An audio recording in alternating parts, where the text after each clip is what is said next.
Hey folks, welcome to the September 14th, 2018 edition of Roland Martin Unfiltered. No, I am not in the nation's capital. I am here in the city of Angels, Los Angeles, where I will be giving a speech tonight to a local union here. So looking forward to it. But over the next hour, we've got a fantastic show lined up for you today. Of course, Congressional Black Caucus Foundation ALC 2018 is still going on in D.C. I'll be back there tomorrow. But yesterday, there was a powerhouse panel that featured Andrew Gillum, the brother who's running for governor in Florida, Stacey Abrams, a sister running for governor in Georgia, and Ben Jealous, the brother running for governor in Maryland. It was moderated by Angela Rye.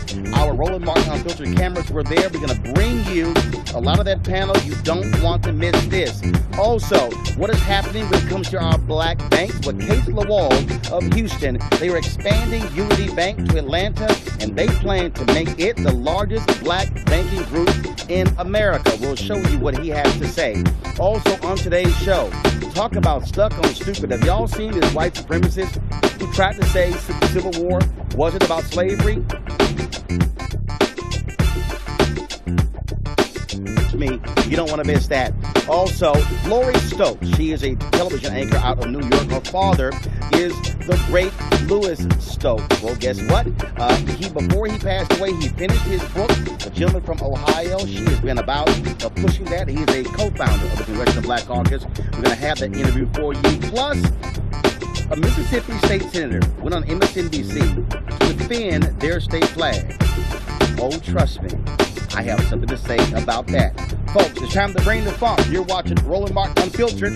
Let's go. He's got it. Whatever the miss, he's on it. Whatever it is, he's got the scoop, the fact, the find. And when it breaks, he's right on time. And it's rolling. Best believe he's knowing.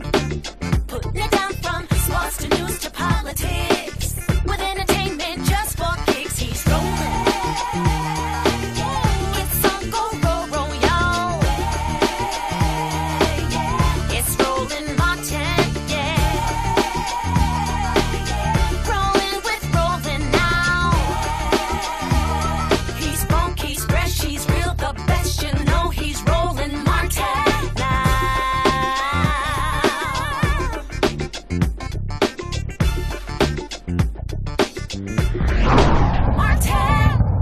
Welcome to all of you who are watching Roland Martin Unfiltered on Facebook, YouTube, Periscope, and Twitter. Glad to have you here. Be sure to share this video with all your followers so they can get the most unapologetic view of Black America anywhere on television, radio, or on the internet.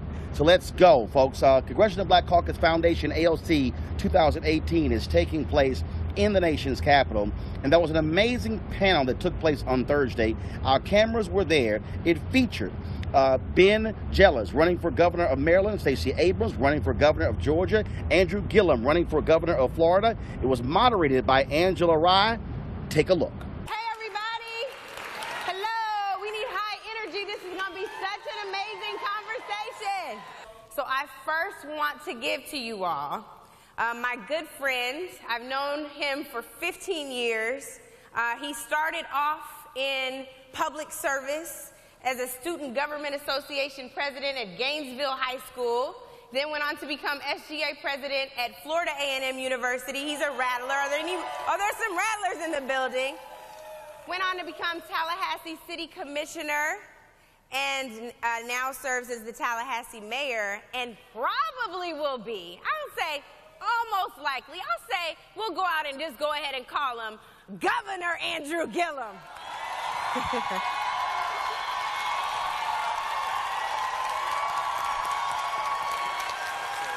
Love you. Next up, we have someone who has now become a Time cover girl.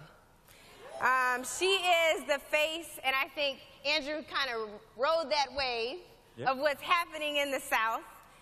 Stacey Abrams is someone who started with the New Georgia Project, ensuring that our voices would be heard. We'll talk more about that on this panel. Senate minority leader in Georgia. And then she went on to start running this campaign, talking to folks all over Georgia about the importance of affordable health care and signing folks up herself. She rolls up her sleeves and works every day tirelessly for us. And just like with Andrew, we can go ahead and say the next governor of Georgia, ladies and gentlemen, Stacey Abrams.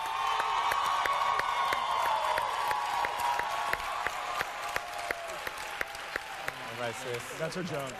If you do your job, we'll hurt you. And certainly not least, but last addition to the panel is someone who we all saw really making change happen. First, as the NAACP president, he has a long resume that's amazing, probably the most unconventional candidate up here because he hasn't served in public service. But how many of us know sometimes that's exactly what we need? Someone to change the face of things. He's running against an incumbent in Maryland, but he's run such a strong campaign, surprised a lot of folks, you all. But he learned a lot working with the NAACP. We know those chapters in our communities do so much for us every day. Ben Jealous was a big part of that. The next governor of Maryland, ladies and gentlemen, Benjamin Todd Jealous.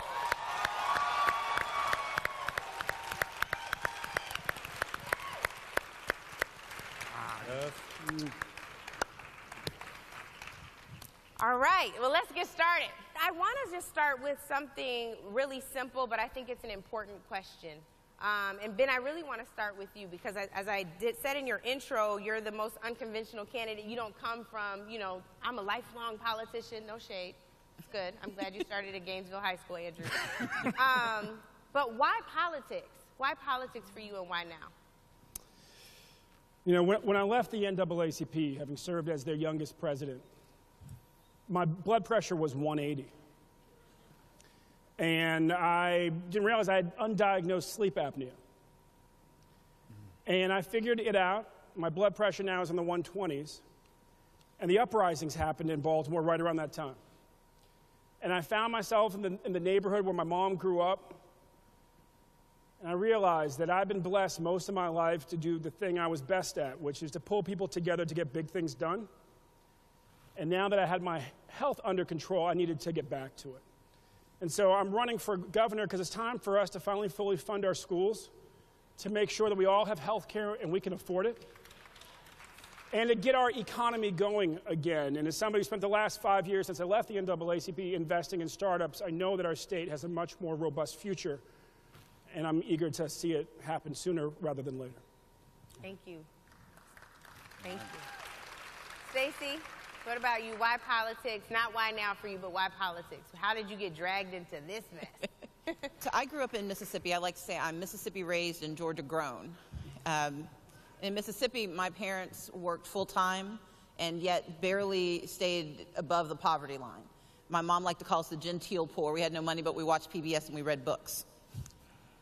But my parents would make sure that we spent every Saturday in service. They would take us out to volunteer at soup kitchens and homeless shelters because they would say, look, having nothing is not an excuse for doing nothing.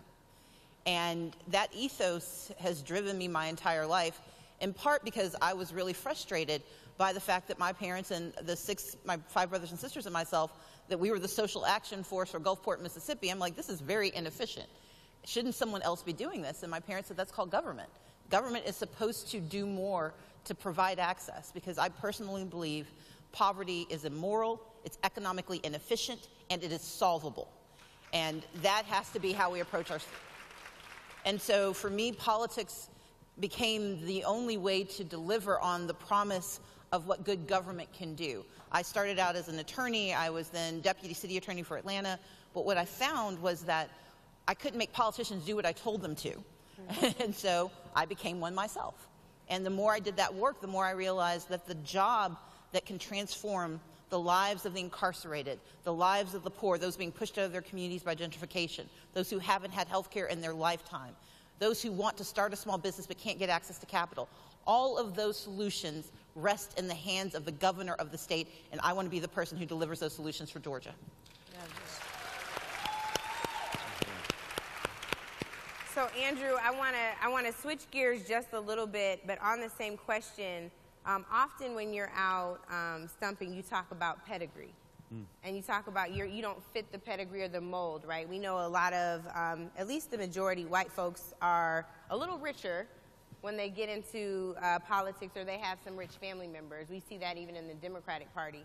But you talk about being raised by a father who's a construction worker, a mother who's a school bus driver, and you don't come from the right pedigree. Given that, Andrew, you didn't pick a route where you would make a whole lot of money. You picked politics. Why do that? I know, right? To be amongst this talented, amazingly talented group of nominees of our respective parties to be governors of our respective states is pretty incredible. It's pretty incredible. In fact, I don't think for a lot of us this moment and the significance of it will seep in until some time from now. But there were a lot of people who didn't think we deserved to be here. And some of that is our pedigree, and some of it is a little bit of something else. We won't talk about that. In Miami-Dade, was born in Miami. I finished high school in Gainesville, Florida, and then I came to Tallahassee, Florida to attend my version of Hillman College, known as Florida A&M University. And I was one of 5 candidates in the Democratic primary, the only non-millionaire running for the Democratic nomination. You were the brokest one. To put it... The brokest. Tell them how much you spent, Andrew. Tell them how much you spent. To put it differently, I was a broke one. In the race, we raised and spent about $6 million to the combined spending of my opponents combined of over $90 million. And we ended up winning that race. Don't let anybody tell you. Don't let anybody tell you.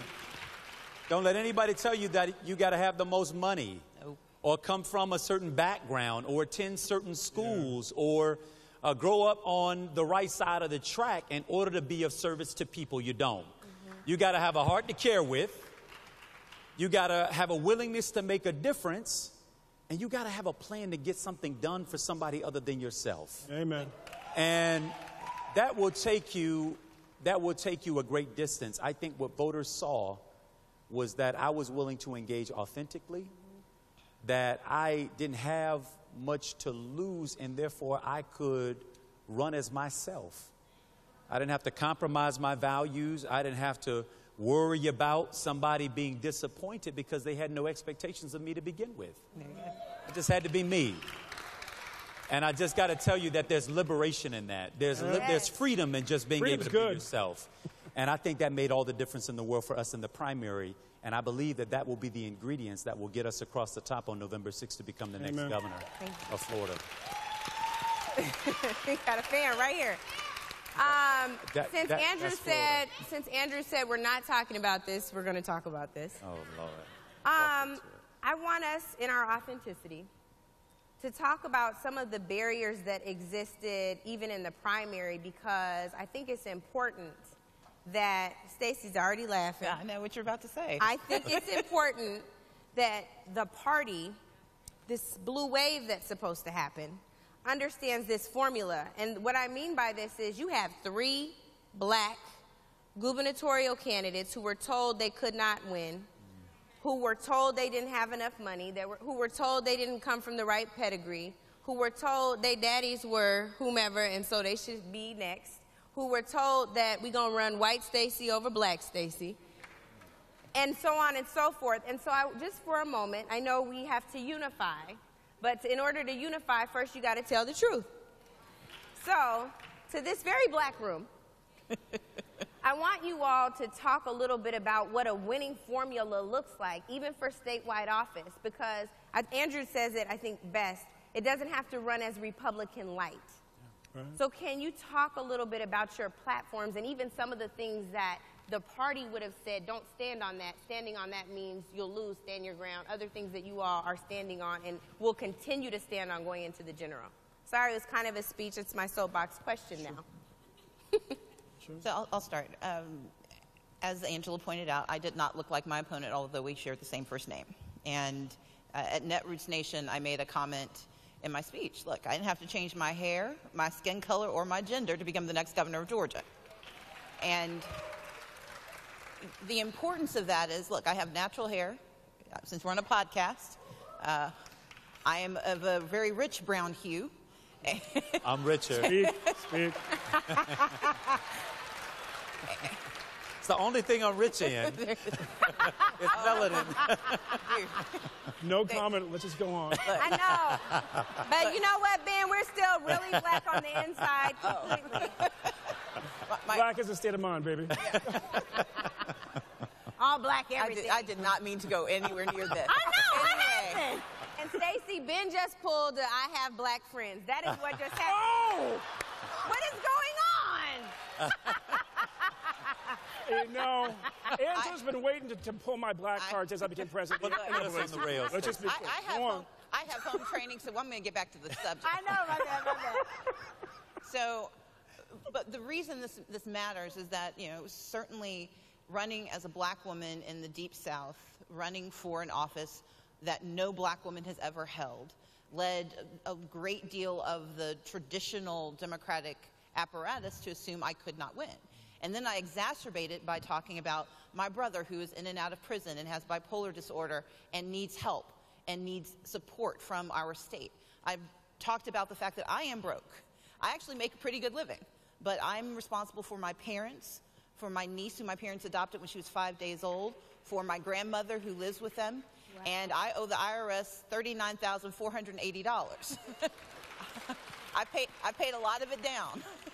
But I talk about it because you cannot have a conversation about how we help working families take care of themselves if you don't know what it means to be a working family. Yes.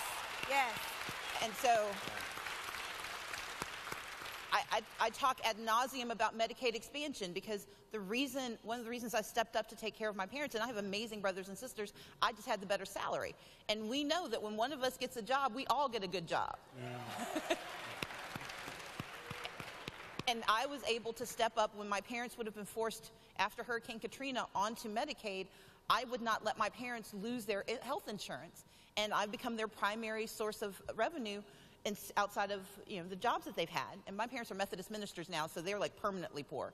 But my point being that we have to understand, especially in our communities, that our expectations have to be calibrated to having people who know what our lives are like. You cannot solve a problem you don't understand.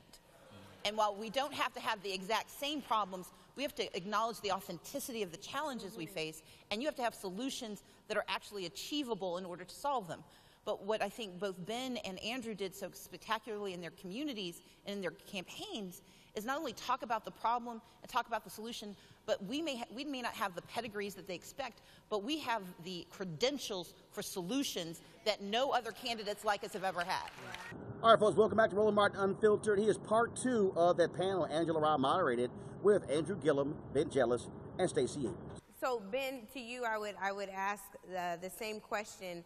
Some of the things that maybe the establishment didn't expect for you to have, some of the challenges you've experienced, some of the challenges you'll face going into the general, or that the first thing the establishment tried to do was try to actually disown me from my state. And I had to just explain to them, because you know, like, what high school did you go to? I said, well, my mom desegregated Western High School for girls. Try to give them a clue where I was headed. And then I just had to make it plain. I said, look, I didn't have the opportunity to grow up here because my parents' marriage was against the law and it was illegal for them to return to the state. I was shipped back here every summer because this is where home is and this is where my family is. And when your family's from West Baltimore, the one thing you never do is forget who your family is or where you're from, or what your responsibility is once you've done better, to make sure that everybody does better. And so, and then they started asking questions. You know, they're like, well, you know, tell us about your success. I said, well, look, my mom grew up in the housing projects. I became a Rhodes Scholar. I can't explain how you get from one to the other without the unions that made sure that my grandparents had a good wage, had enough money to pay for me to go to college. And they're like, no, you're not supposed to mention unions if you're running for governor, south of the Mason-Dixon. Well, I've been a union member myself. It also helped me. And so I just said, look, I'm going to run as who I am, and if that's a little more complex than your picture of what a candidate for governor should be, so be it. Because all of us live lives that are way more complex than anybody's caricature. But I'll be clear, I am here to run for office because there's work that's undone that my family's been involved in for 80 years in Baltimore, to make sure that zip code does not determine your destiny. And as long as I have neighbors, as long as I have family members who feel like they're trapped in their zip code, I'll be doing the same work that my grandma did when she was a social worker in Maryland and helped train Barbara Mikulski, and that's serving the people of our state and helping us all find our way to a better place. And Andrew, there was a point in your campaign where another young black man was shot in Florida, Marquise McLaughlin. And you started hammering hard on the importance of a state of emergency or emergency stay on the Stand Your Ground law and how important it would be for you to repeal it as governor. There are a number, yes. There are a number of folks in the party, people who text message me like, tell your friend this is the death knell for his campaign. You know, because you were doing something for us so that your sons could survive in the state of Florida. Talk about why that was more important to you than getting that little nudge of support from the party. Yeah, I mean, so, and there's a common theme, I think, in all of our stories, which is we didn't run from our stories and our experiences. It informed our public policy. Exactly. Our lived experiences really informed it. And on Stand Your Ground, my position on it didn't change from when I spoke up after the death of Trayvon Martin. We spoke up resoundingly. We said that Stand Your Ground law has no place in civilized society, and we didn't make apologies for it. But when this one came around, and again, I was in a 5-way race, so it was great to have the other field start to speak out on these issues that we've been talking about for so long. It was strength and partnership. This one struck me a little bit differently because when Trayvon Martin happened, even though I myself am a black man, obviously, I didn't have 2 sons at the time. And so it really did hit me a little bit differently. And if you don't know the fact pattern of the case, Marquise McLaughlin was driving home with his partner, Brittany, and their 3 children, 1 5-year-old, a 3-year-old, and a few-month-old. And as they would do sometimes on their way home, they pulled off into a circle, bodega, Circle 8. And Marquise got out of the car with his 5-year-old son. They pulled into a handicap spot. He got out, went inside the store, took his 5-year-old son with him, and left Brittany and the 2 babies in the car. Well, across the street from this Circle 8 is a gun shop. And there's a guy who perpetually kind of hangs out in this space and has a reputation for antagonizing people. So he decides to come over, start banging on the window where Brittany and the kids are seated, circles the car, banging, pushing on the car, cursing at Brittany in front of her children. Someone lets Marquise McLaughlin know what was going on inside. He comes out, sees the man next to his family, threatening them, and he shoves them to the ground. He then takes a few steps back as this man then reaches for a weapon, pulls it out, and in front of his 5-year-old child, his life is snuffed out. I went to the site of this location when I was in the area for a rally. Afterwards, I just wanted to go by and see what was up. And while I was standing there for probably 15 minutes, no less than 2 or 3 cars had come and pulled into this same handicapped spot where the blue paint had been kind of erased away. You could tell that this was a ritual, not necessarily judging right or wrong, that so many times people had probably done before. And that the only difference was that this guy today decided that he was going to pick a fight. And in my state where I live, the law is such that you can go antagonize, push the bear, start a fight, and then hide behind Stand Your Ground when somebody responds. If anybody had a right to stand their ground that day, it was Marquise McLaughlin, Brittany, and those 3 children. But the law was such that there was no penalty to be paid for that. Until we began to raise our voices in March and we stood up, and even for a short while we sat in, And the state attorney, because the sheriff said, because of stand your ground, he could not make an arrest, the state attorney intervened and said, I'm going to bring charges in this case. Could you imagine just for a moment, the shoes had been reversed? That the man going around the corner and around the car banging on the window and yelling and screaming at a white woman in the car with 2 white children, and the husband comes out and shoves him to the ground. The black man pulls a gun and takes a shot. I'm not trying to be sensational about this. I just want to speak the truth. I just want to speak the truth. We all know that race still matters in this society. And the challenge that we have, frankly, as 3 black candidates running in majority states that are not majority black, certainly in our cases, is that we have to figure out a way to communicate these things in such a way that even the majority white population can have some empathy for it. Right. That they can understand, because I don't believe all white people are racist. I certainly don't believe the majority of the people in my state are racist. I just believe that we all have a set of certain experiences that color our perspectives. And that it's important for people of courage to be able to speak up when these moments present themselves, even at the risk of sometimes not being able to politically prevail or politically win, but to speak up because it's the right thing to do. I did it because it was the right thing to do. Which is an exception these days too. You all are exceptional candidates in lots of ways. Since you talked about race, and not all white people are racist, facts, but y'all's opponents, except for Ben, I think maybe, they had a little problem with race. There have been some ads that have come out.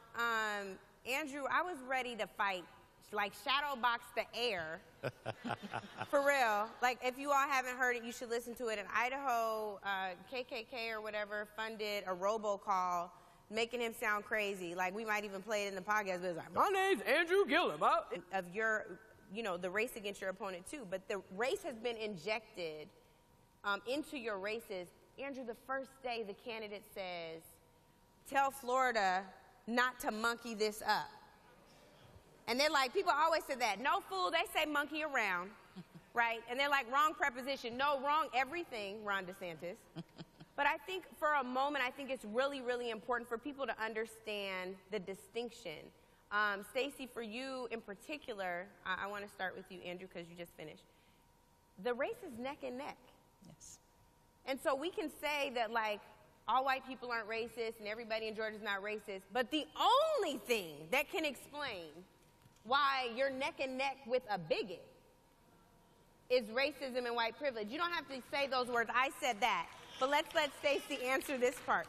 Because I think it's important. Like, we're not going to ever get to move forward as a country from racism and the vestiges of slavery until we really take this head on. So, here's how I think about it. Race is a marker. We use it to tell ourselves stories about who we are and the people we're around. We do the same with gender, and when race and gender are intersected, the stories become even more complicated on both sides of the gender conversation. I do not assume that every aspersion cast on me by my opponent is based in race.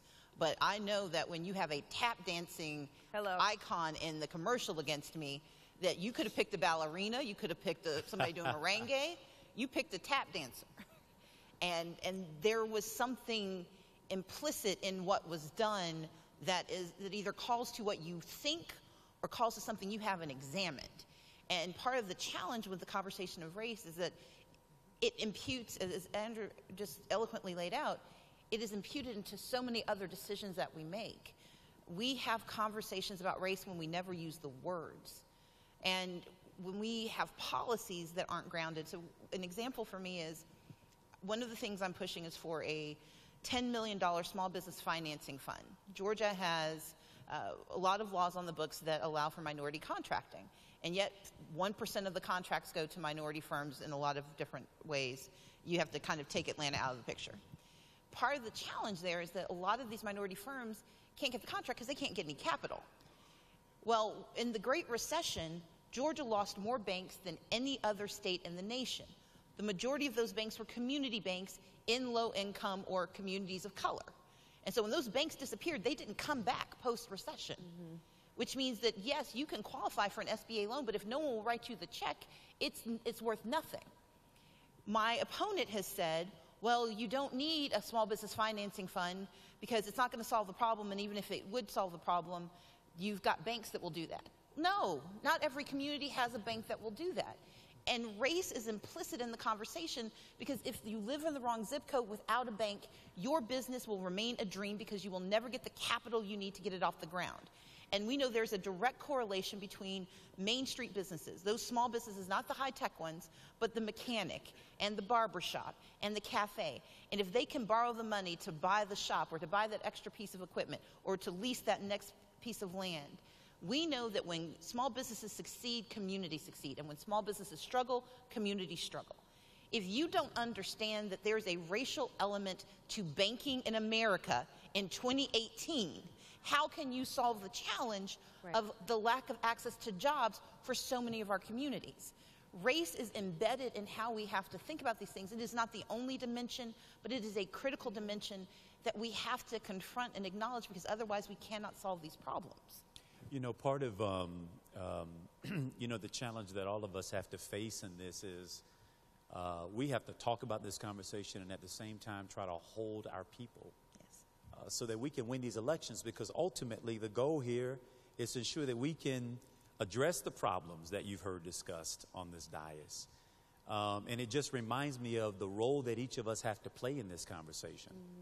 I will every single day out loud, but it's a line you can't cross in calling it out, because then you've called the race card, or you've pandered in some way, or you're trying to send some secret signal to somebody.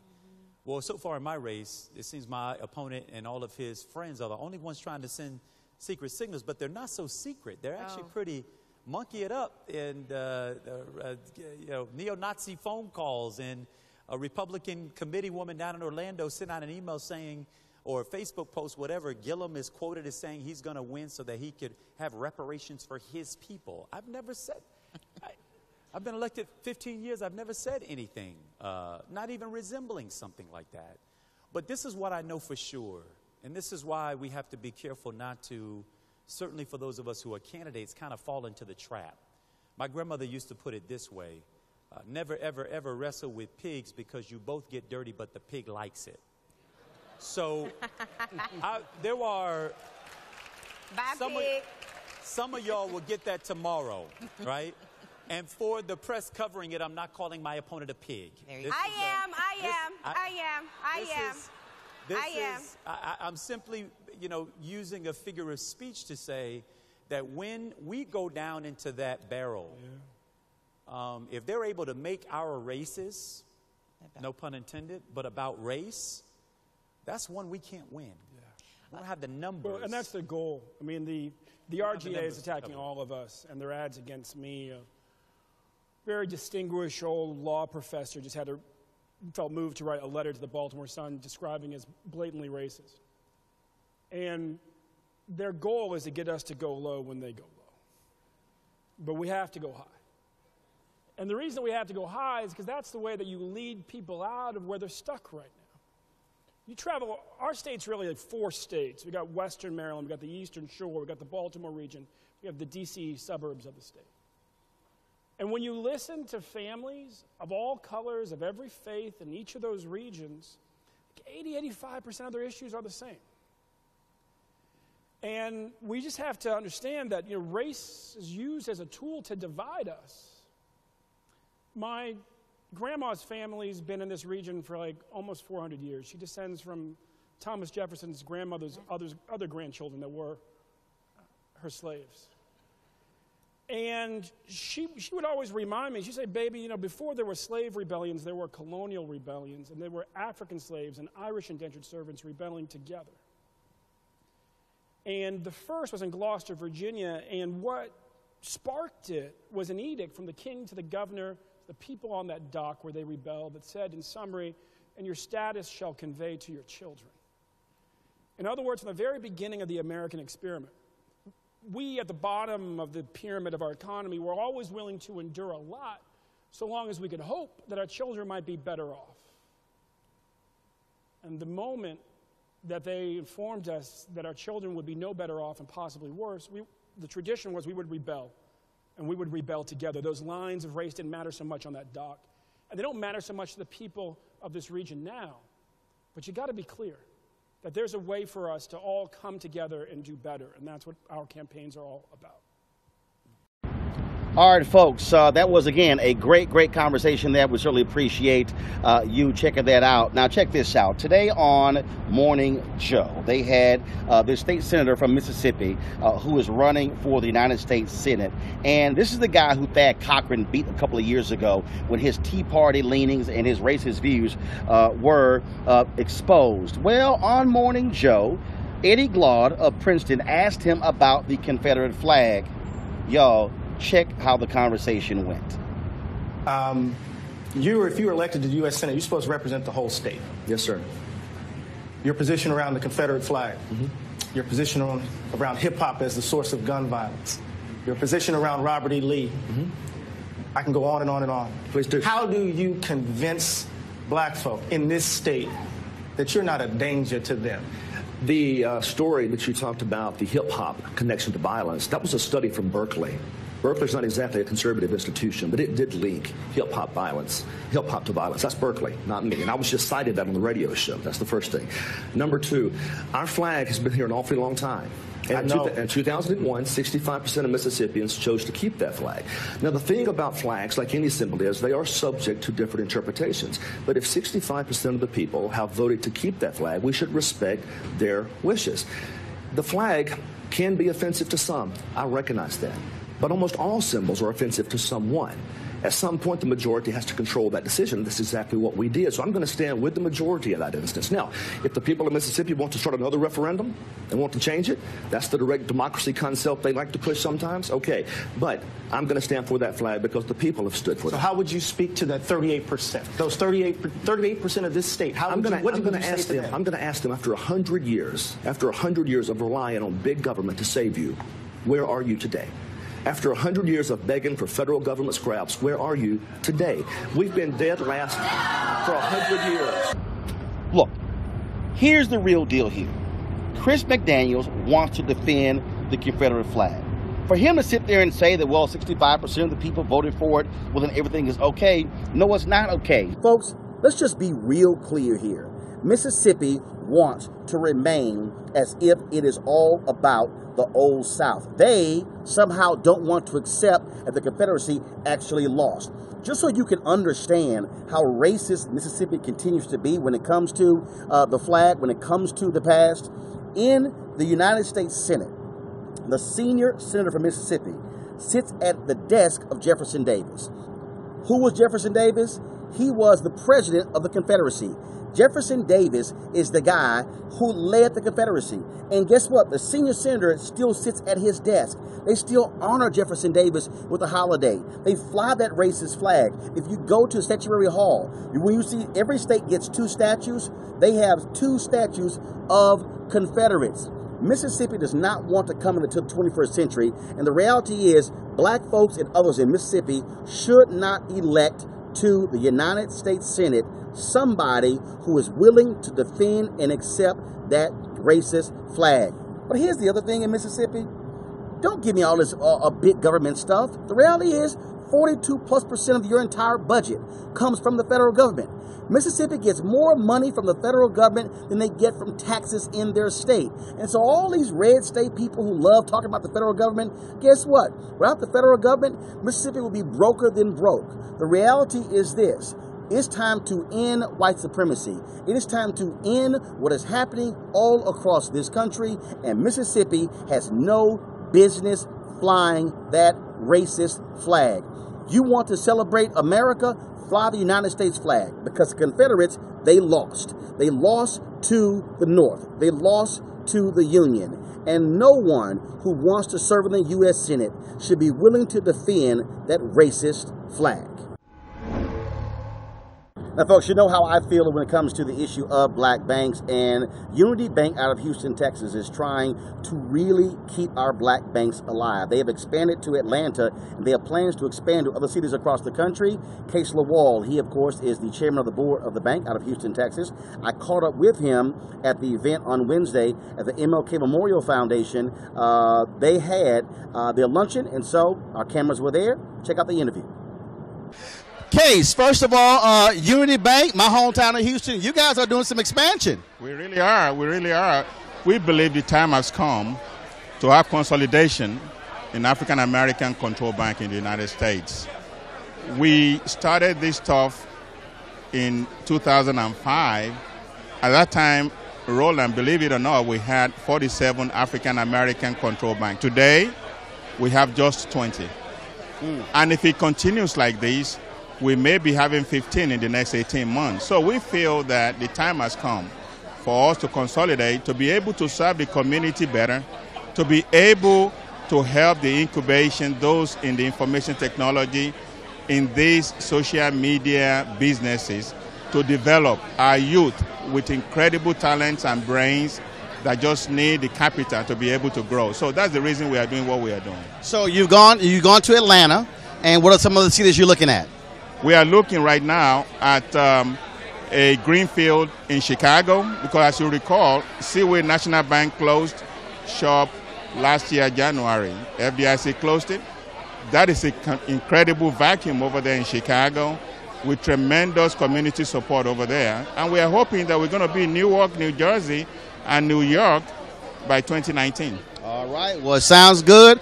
Unity Bank is doing great things, and we absolutely need to be thinking about, I keep telling everybody, 25 years from now, we're going to be a nation that's a majority of people of color. We need to be ready to assume that power. We must. We must. I do agree with you.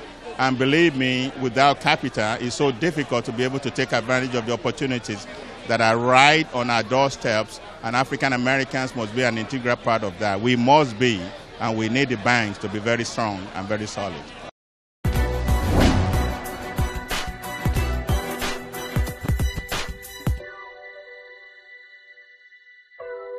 Defeat is not bitter unless you swallow it. Educator Joe Clark.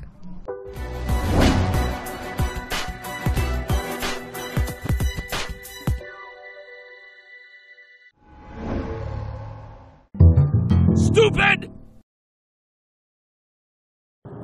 Folks, welcome back to Roland Martin Unfiltered. Now, every week, people say and do some absolutely stupid things all the time. Well, guess what?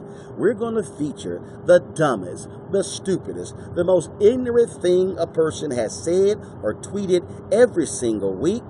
And this week, here's this guy who was interviewed for the Trayvon Martin documentary that aired on BET and Paramount. Just listen to what this idiot had to say about the Civil War and slavery. I completely understand that people think the Confederate flag to be a racist symbol, but the vast majority of people believe that it's a symbol of heritage. It's a symbol of our history that people think is associated with the South, and the South was fighting for slavery. That's a common misconception about what actually took place. When you study the history, that was one thing that the war was about. People don't go to war for one issue. I mean, I'm not a historian. I mean, you're putting me on the spot for something So we got one thing that the war is about, slavery. What are two other things that the war is about? The Confederate, in general, the war was about tyranny. What does tyranny mean? Tyranny is any time a government overreaches and they control a life too much. Like slavery. See, folks, this right here is the problem in America. There are those who have learned his story and those that have learned history.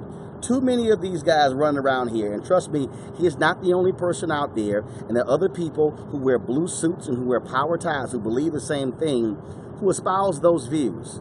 The reality is the Civil War was about slavery. It wasn't about tyranny. And when they say states' rights, that was about slavery. This idiot should actually go read the actual secession statement of the state of South Carolina. It mentions slavery. If he goes back and reads the actual secession statement of Mississippi, he talks about slavery. That's what the Civil War was all about. There were white folks in the South who wanted to maintain the order of free labor. That's what it was about. There's no sense in us trying to have anything else. But also, if you're going to actually say the Civil War was about something else, at least learn to figure out a second answer. Otherwise, you look stupid. And that's why you are the Roland Martin Unfiltered, Stuck on Stupid Person of the Week.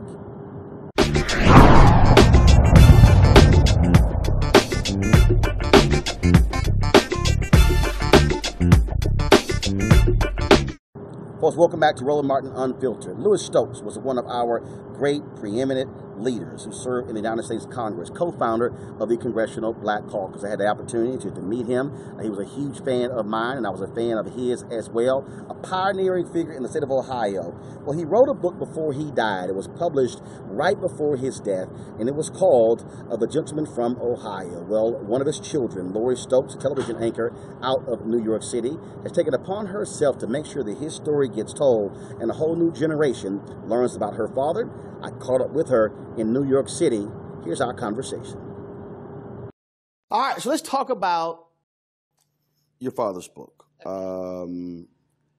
It has to be, first of all, he finishes it and gets published, then he passes away. So now it's left to you to carry this thing over the goal line.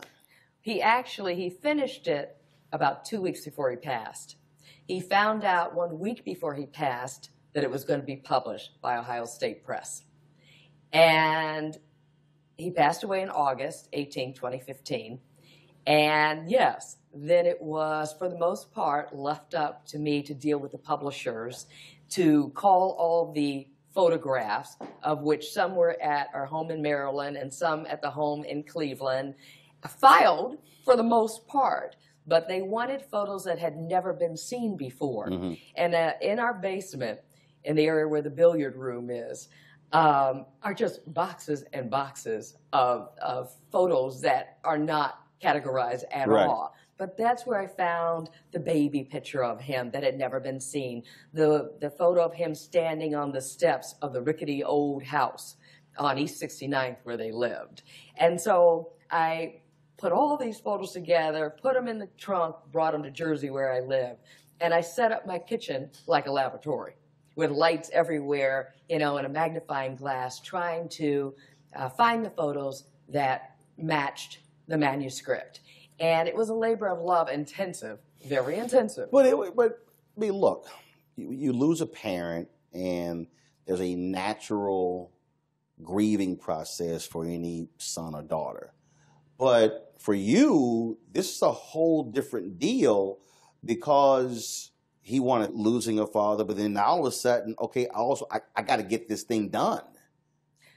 And that's exactly what I felt. I could hear him saying, Lori, don't let me down.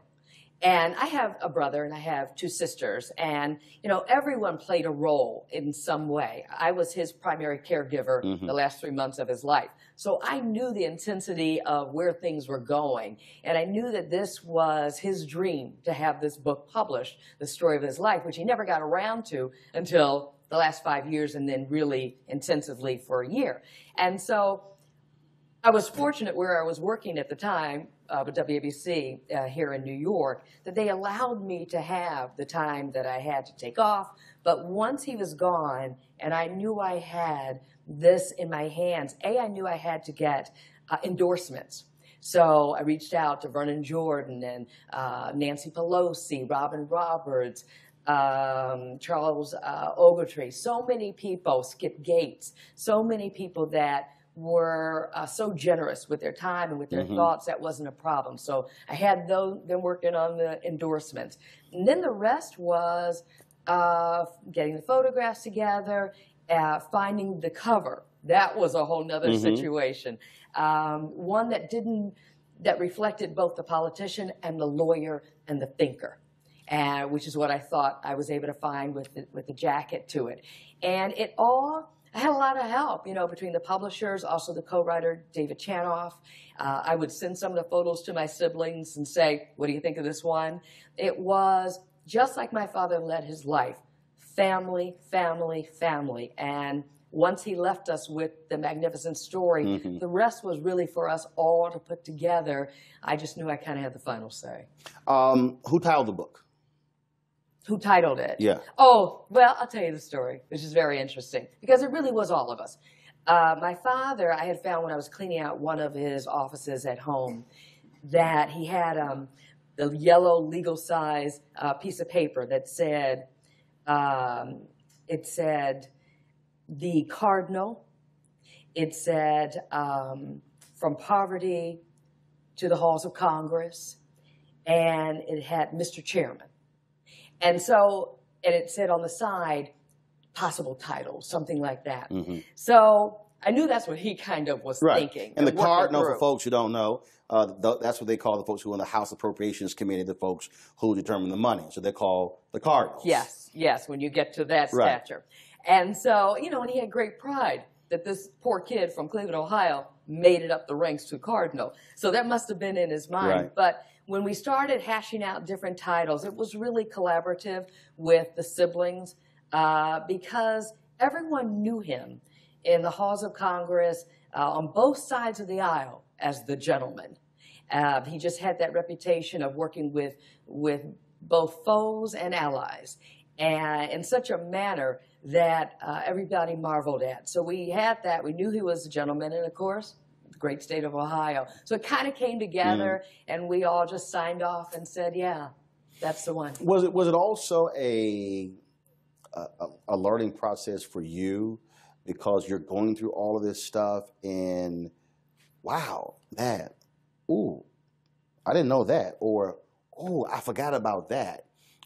So, I mean, you're also going down memory lane, if you will, and as you begin to look at, you know, all of these different photos and the relationships and all that sort of stuff like that. There are a lot of tears along the way, a lot of warm feelings, chuckles, and sadness, you know, because you keep thinking he should be here doing this. There was a lot that my siblings and my mom even, who helped him tremendously in writing the book, also sort of juggling his memory a little bit, jarring it and making sure, he, you know, she would say, no, Billy, that's not the way it happened. You remember, you know, whatever. And he'd say, okay, Jay, you're right. But it was also, there are things in the book, what I was a little surprised about is sometimes he went there. Things that he would maybe talk about in private to us, or maybe had never even mentioned it. You know, whether it was about Nixon and the days of starting with the Congressional Black Caucus, which he was a founder of, when they boycotted his State of the Union because he wouldn't address the issues that were going on with Black America and the constituencies that they had. Because Nixon wanted to cut funding to like the Job Corps, and that was something so near and dear to my dad. He talked about the benign neglect that Nixon ran his administration with. He talked about with Newt Gingrich and with the Republican Revolution, just about the hatred that was involved there. And he talked about in depth the racism that even when he got to the status of being a cardinal, he talks about he was with Senator Barbara Mikulski from Maryland, and they were going to meet Al Gore. And Barbara had gone through with her staff member through security, but when my father went through with his white driver, they got stopped. And they brought the dogs out, they ran the different, you know, apparatus under the car, they told him to lift the trunk. And here he's thinking he's a United States congressman with seniority for years and had to go through the indignity of that. And he says in the book, he says, you might be Lou Stokes, but you are still Lou Stokes, the black man. So there were, in that case, there were things that I was so glad he opened up about, and he went there and he said it. He talked about his meeting with Fidel Castro, and you know, because he was a trained lawyer, so he loved when he was chairing the House Select Committee on Assassinations for JFK and also for MLK, and he talked about that opportunity of going to Cuba to really interrogate Fidel Castro. So there were a lot of moments that I knew about growing up. I was 6 years old when he was elected to Congress. So there were many memories for me as the youngest kid going out there and door to door with the grassroots effort. But it was also just a loving memory of all of it. And then when you put together with the photographs, you really got a sense of what this man had lived through. I ask all authors this, and I'll ask you this because even though you are not an author, you probably the closest to a co-author. A wow moment. There's always a wow moment when someone's doing the research. So when you had going through all of this, and what was that one when you went, wow? I think leading up to, well, a couple. I think leading up to Terry versus Ohio, with him really breaking down, which we know today is stop and frisk.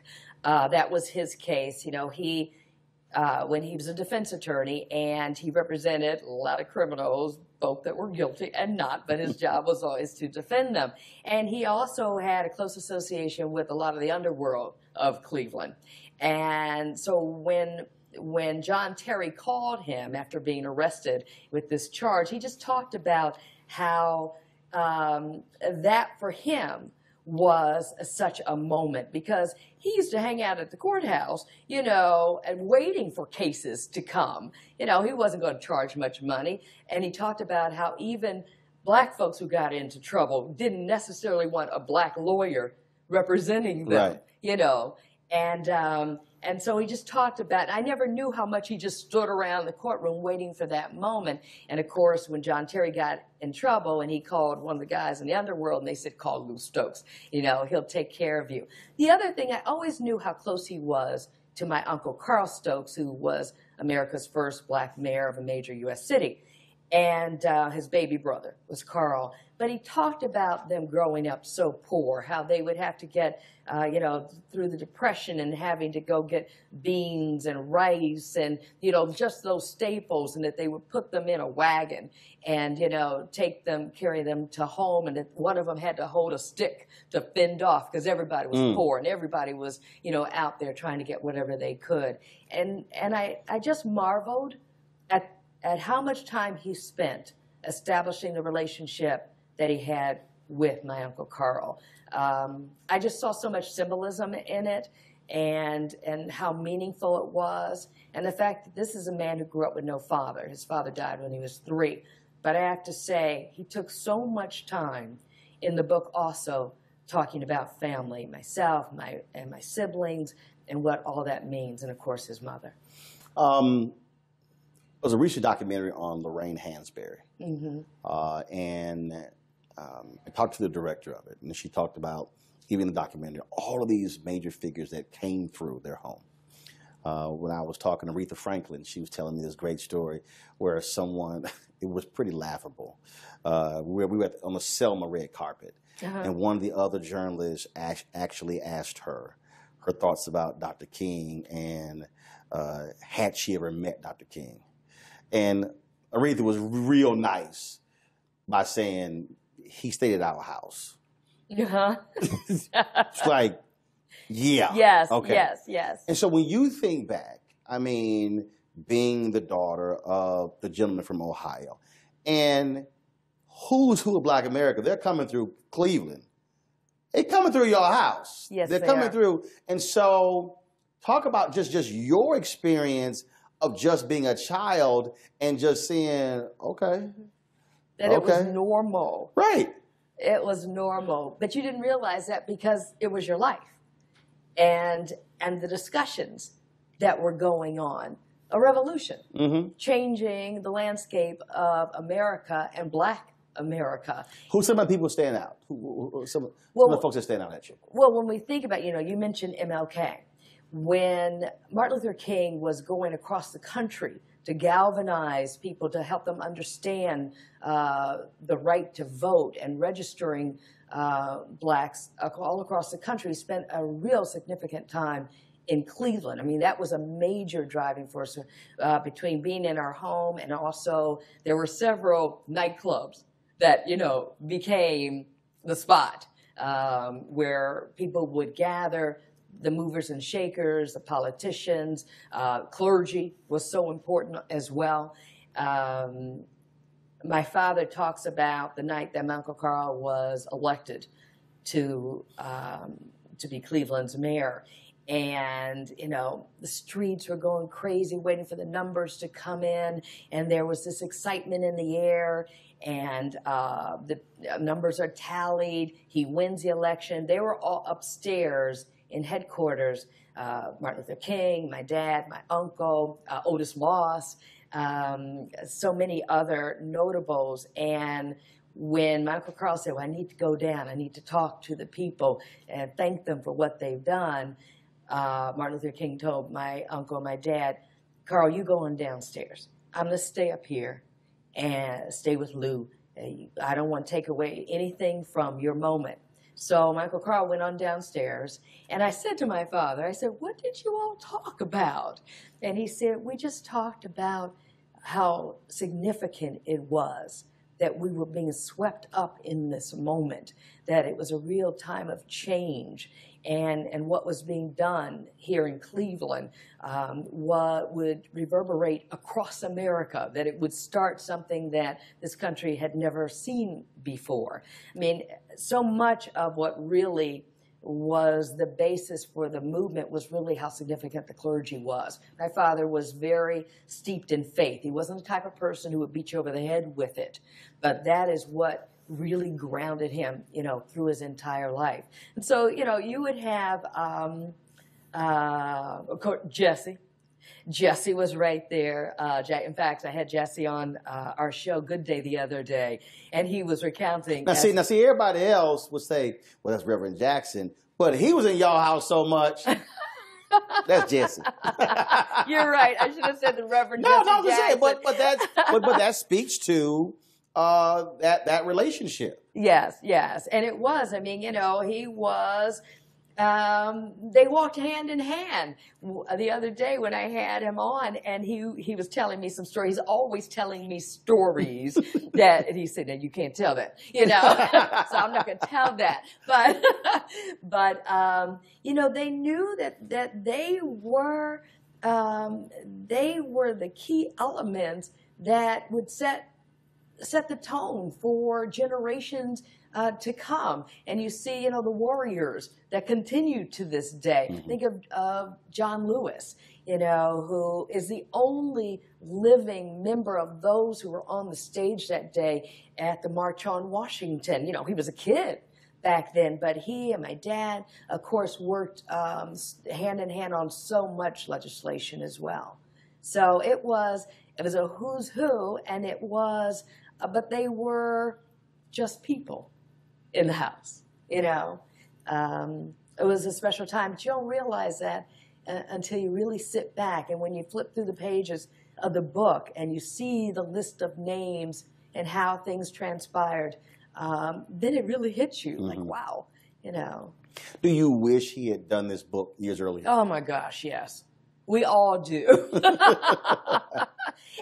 But he was so busy. You know, everyone kept saying, Lou, you have to write this book, particularly when he was chairing the House Intelligence Committee, and when he was doing the House assassinations, and when he was on Iran-Contra, because America watched him dress down Oliver North and talk about how proudly he wore the uniform in a segregated army as much as proudly as Colonel North wore it. There were so many stories to tell, but when I asked him, Daddy, well, why didn't you write it sooner? And he said, because I didn't want people to think I thought I was a big deal. I didn't want my colleagues to say, man, Lou Stokes thinks he's something special. And so half of it was that, and the other half was he was always moving. He was always doing. You know, he died when he was 90 years old in August, and he was still giving speeches in April and in May. So up until the very end, he was still giving speeches until he was diagnosed with brain cancer. And then, you know, that was the only thing that stopped him. A couple of weeks before he passed away, and I was up at all different nights, you know, taking care of him. I could never sleep. He could never sleep. He was going through some, you know, tough times. And so I would go down and I'd sit by his bed and we'd have these wonderful conversations. And I would have a little piece of paper because I try to jot down, you know, things that he was saying. And so one day he said, you know, honey, I just never thought I would be in this situation. And he said, I was so busy living that I just didn't think about this. And, you know, I think that's why when you ask, you know, do we wish he wrote it earlier? Yes. Because instead of me going on the book tour he had that infectious laugh and smile and could hold such an audience and could tell you all the side stories. And so we're left with this beautiful story, which I think he was incredibly honest with. And there are actually some other stories of things he left behind that will also lend themselves to a couple of other books, things that have never been shown before. And that once this is, and it's in paperback now, once this has been sort of truly flushed out, I'm going to try and work on something else to keep the legacy going, even though he has so many things in place, you know, STEM programs across the country at our universities and at NIH, you know, building number 50, which is the Lewis Stokes Laboratory, at Howard's campus, the library, the Health and Science Library there, all across the country, Lewis Stokes Library Wing in Cleveland. But man, he would have had a blast doing that. All right, folks, that's it for Roland Martin Unfiltered. I've got to go, but I need y'all to do me a favor. I need you to share our show. Share this video. Tell everybody they should be watching Roland Martin Unfiltered every single day on Facebook, on YouTube, on Periscope, on Twitter. I also want you to contribute to our fan club, folks. We've got to fund our freedom. We've got to always be able to tell our story. Many other people out here, they're not going to be talking to Case LaWall, talking about black banks, or talking to Lori Stokes about her father, the late Congressman Lewis Stokes. They're not going to be talking about, of course, showing that panel that took place. Those amazing folks on stage, Ben Jealous, Stacey Abrams, as well as Andrew Gillum. They're not going to be talking about any of these things. This is why we need our own media that we support, that we fund. So go to RolandMartinUnfiltered.com and please join our fan club, become one of our charter members. Folks, we've got some amazing things lined up. We want to have a powerful 2018 and then really hit it in 2019. And then when 2020 comes,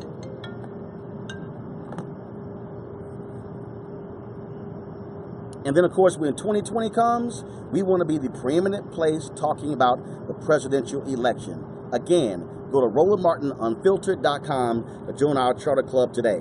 I'll see you guys on Monday back in Washington, D.C. Take care. Holla!